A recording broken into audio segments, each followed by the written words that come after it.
बीती जाइछि 16 वर्ष 1997 एप्रिल 17 तारिख अगणित ओडियांकु शोक सागर रे भसाई दे आरपारी को चलीगले समस्तंक प्रिय बिजू बाबू। ओडिशार गर्व गारिमा और स्वाभिमान स्वाक्षर आंकिथिले एही प्रबाद पुरुष कलिंगर बरपुत्र बिजू पट्टनायक। जीवनर प्रतिटी क्षेत्र में दुस्साहसिक पदक्षेप पाई से जेतिकी परिचित थिले तांकर राजनैतिक जीवन थिला सेतिकी रोमांचकर।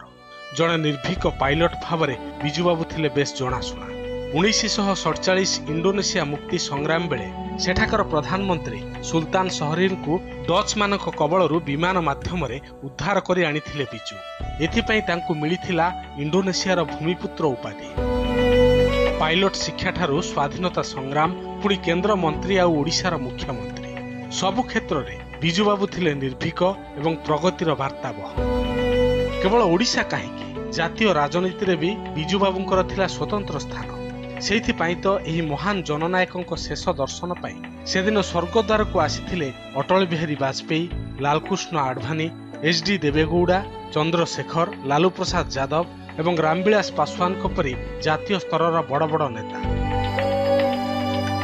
अंतिम संस्कार समय प्रसन्न पाटसाणी, दिलीप राय, रामकृष्ण पट्टनायक, नलिनी महांती, बैजयंत पंडा, अशोक दास, ब्रजकिशोर त्रिपाठी एवं रणेन्द्र प्रताप स्वाईं भली राज्य स्तर बहु नेता भी उपस्थित थे।